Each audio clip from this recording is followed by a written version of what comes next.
Olá, bem-vindas e bem-vindos ao Procedimento Geral de Desapropriação. Esse procedimento está previsto no Decreto-Lei 3.365 de 1941. Mas aqui serão incorporadas outras normas na análise, como a Lei 4.132 de 1962, a Lei Complementar 101 de 2000, Lei Complementar 76 de 1993, Lei 10.257 de 2001 e Lei 8.257 de 1991. Como se trata de um procedimento, um fluxograma pode ser bastante útil. E, além do procedimento em si, vamos abordar as formas de pagamento e as parcelas que constituem o pagamento. Comecemos com o procedimento. Na primeira fase, temos os aspectos orçamentários. A previsão orçamentária, atualmente, é dada pelo artigo 1º da Lei Complementar 101 de 2000, devendo a administração pública, ao pretender desapropriar, realizar a estimativa de impacto orçamentário e a adequação de despesa com as leis orçamentárias, leis diretrizes e com o plano plurianual. Se se trata de modalidade de desapropriação com indenização por título, a competência da emissão do título é do Senado Federal, conforme o artigo 52, inciso 9 da Constituição. Assim, no âmbito federal, a administração pública deve requisitar ao Senado a emissão do título para o pagamento. Após as previsões orçamentárias, é possível entrar na fase administrativa. A fase administrativa é obrigatória e, se levar a um acordo com o proprietário, pode levar também à conclusão da desapropriação. Mas vamos por partes, pois o primeiro momento da fase administrativa, de competência do Poder Executivo, é a declaração. José Carvalho dos Santos Filho entende a declaração como o ato por meio do qual o Estado manifesta a sua intenção de adquirir compulsória e, originariamente, a titularidade de um determinado bem, submetendo-o à desapropriação. Se se tratar de uma desapropriação sanção, como o de uso inadequado da propriedade urbana ou rural, ou de uma desapropriação com fisco, aquela estabelecida pelo artigo 243 da Constituição, em caso de uso da propriedade para plantio de plantas ilegais ou de uso de trabalho escravo, não é necessária a declaração. Além da declaração de competência do Poder Executivo, que se concretiza por meio de ato administrativo, é possível também a declaração por manifestação legislativa. Nesse último caso, uma vez que exista a lei declarando o interesse da administração pública na propriedade, cabe ao Poder Executivo dar início ao procedimento de desapropriação. Uma vez que a declaração exista, a administração pública está autorizada a qualificar o bem por meio de estudos necessários, como a topografia, inventário, benfeitorias, georreferenciamento, entre outros. Se o proprietário se nega a permitir a qualificação do bem por parte da administração pública, é possível que o administrador requisite apoio da força policial. Uma última informação sobre a declaração. Ela dá início ao prazo para a realização do acordo administrativo ou entrada da ação judicial. O prazo varia de acordo com o tipo de desapropriação. Vamos ver. Utilidade pública caduca em 5 anos. O interesse social, em 2. Reforma agrária, também 2 anos. Reforma urbana e confisco, de acordo com as leis 10.257 de 2001 e 8.257 de 91, não tem prazo para se caducar a declaração. A partir da declaração é possível seguir para a via judicial, em 2 caminhos possíveis, ou seguir na própria via administrativa. Continuemos na via administrativa, pois, se o proprietário concorda com a desapropriação, é possível realizar um acordo com a administração pública. Havendo acordo quanto ao valor do bem, haverá a transferência da propriedade, o registro e o pagamento da indenização devida. Mas, se não há acordo, o único caminho possível é o da via judicial. Vamos a ele. Da via administrativa para a via judicial, 2 caminhos são possíveis. No primeiro, a administração pública, por entender haver urgência na desapropriação, opta pela emissão provisória da posse, prevista no artigo 15 do Decreto-Lei 3.365, de 1941. A emissão provisória deve ser pedida num prazo de 120 dias após a declaração de urgência e exige que a administração pública deposite o valor venal da propriedade, como compensação pela medida excepcional. Em se tratando de propriedade imóvel, com a emissão provisória da posse, os impostos referentes ao bem, como o IPTU e o ITR, deixam de ser responsabilidade do proprietário. Da emissão provisória da posse, o proprietário tem 5 dias para interpor a impugnação, referente apenas à emissão provisória da posse. Uma vez que a administração pública realiza o depósito, enquanto a ação da desapropriação segue seu curso, o proprietário pode retirar 80% do valor. Caso o proprietário faça um acordo com a administração pública, em que se aceite o valor depositado, 100% do valor do depósito pode ser retirado e o processo se encerra. Com ou sem emissão provisória da posse, o proprietário tem a garantia constitucional de apresentar sua defesa.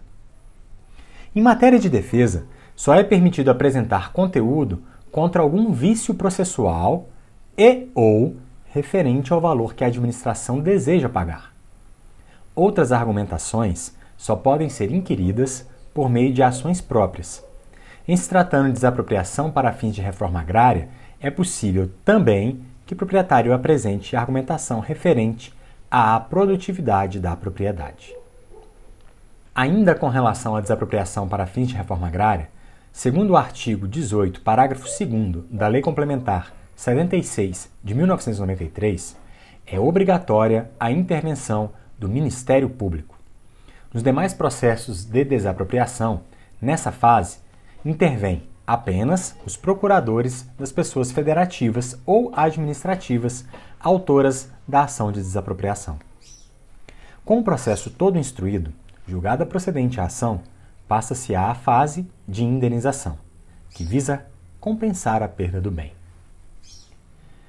O pagamento pode ocorrer de duas formas: em dinheiro ou por meio de títulos da dívida pública.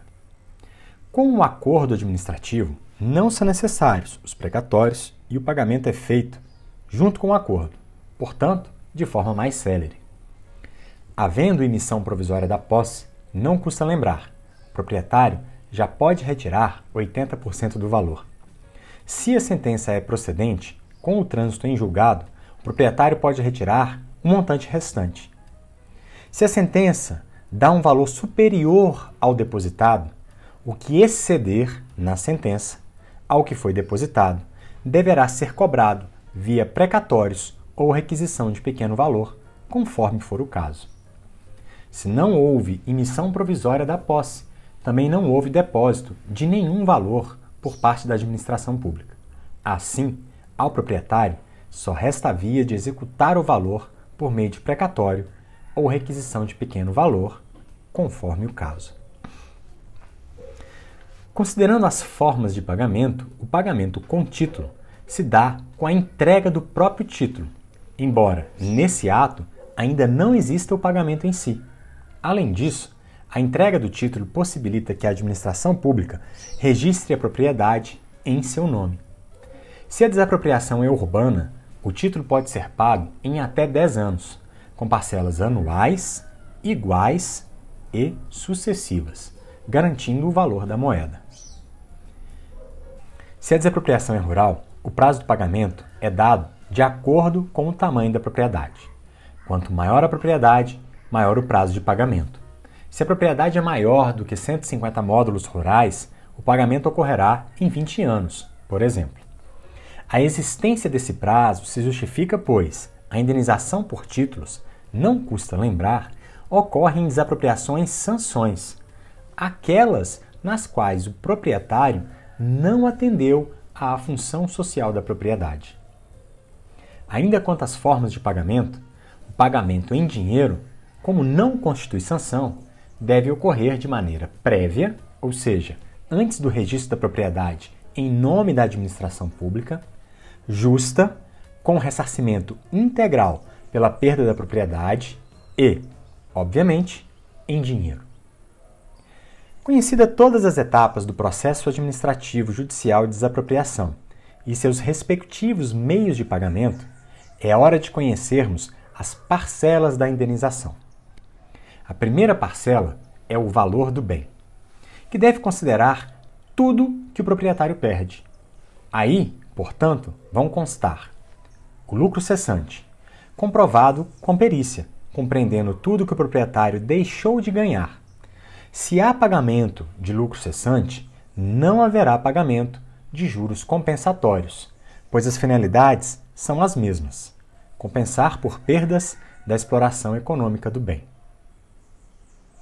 Outra parcela é o valor afetivo, também comprovado por meio de provas, no acordo ou na ação judicial. Um terceiro valor da indenização é composto pelo pagamento das benfeitorias anteriores à desapropriação. Quantas benfeitorias construídas depois do início do processo de desapropriação, a administração tem o dever de indenizar apenas as úteis e necessárias que foram autorizadas. Um último componente da indenização é dado pelos danos emergentes, como, por exemplo, se a propriedade era alugada para um terceiro e esse sofre perdas econômicas em decorrência da desapropriação. Talvez seja importante mencionar as parcelas que não entram na indenização.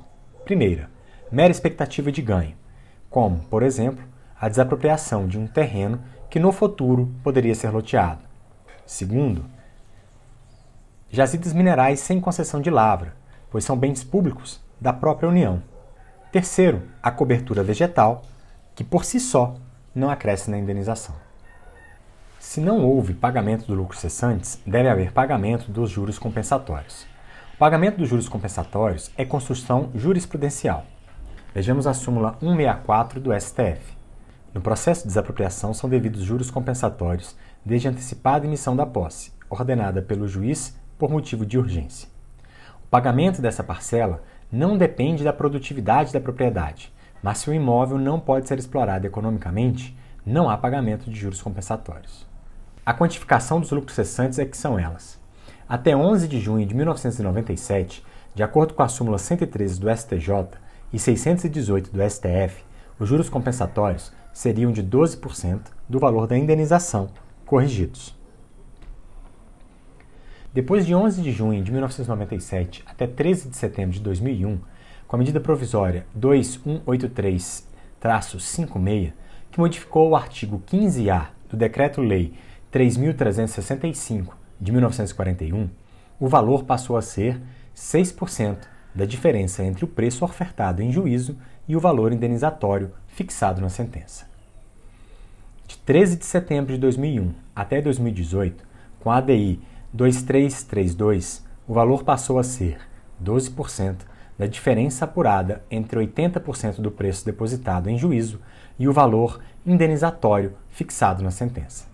Mas não acabou aí, porque em 17 de maio de 2018, o ministro Barroso, relator da ADI 2332, decidiu que eram 12% porque havia instabilidade econômica quando a jurisprudência inicial, a de 1997, foi estabelecida.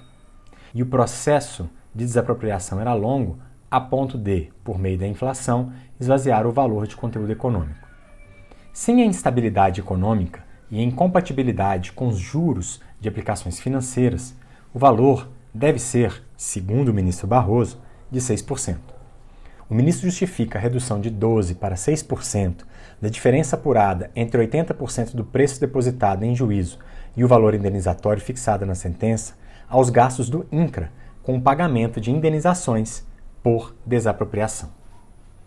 A decisão do ministro Barroso é criticável em muitos sentidos.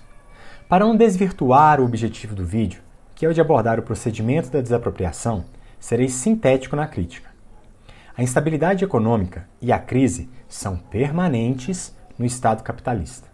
Agora, em 2021, quando gravo esse vídeo, certamente a crise é muito, mas muito pior do que era em 1997. Além disso, o processo de desapropriação continua sendo longo e o tempo na forma de inflação continua esvaziando o valor de conteúdo econômico.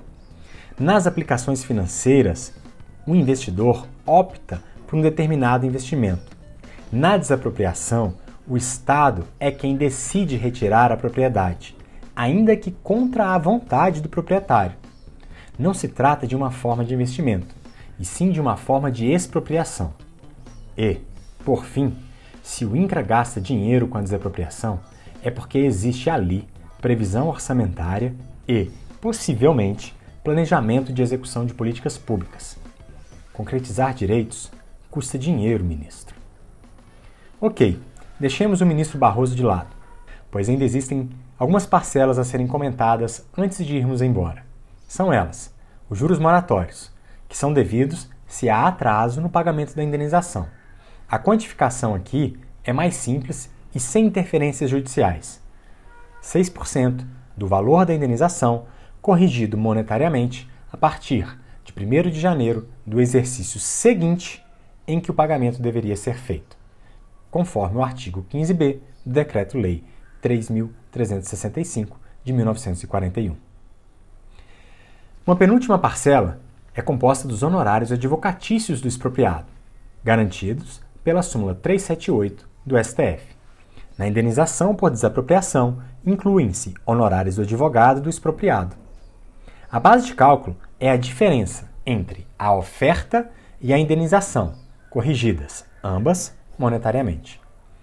Como os valores com desapropriação podem ser elevados, a MP 2183-56 estabeleceu um percentual de 0,5% a 5% sobre o valor da ação, com teto de R$ 151 mil. Mas essa previsão normativa foi modificada pela ADI 2332, que suspendeu a aplicação do teto, mantendo as porcentagens de 0,5% a 5%. Por fim, devem ser indenizadas correção monetária, desde a avaliação da propriedade, despesas processuais, que devem ser pagas pelo Estado, e despesas de desmonte de equipamento, caso tenha sido necessário o uso de maquinário e instalações no curso da expropriação da propriedade. Era este o procedimento da desapropriação, as formas de pagamento e o conteúdo do pagamento. Bons estudos, fiquem bem e até a próxima.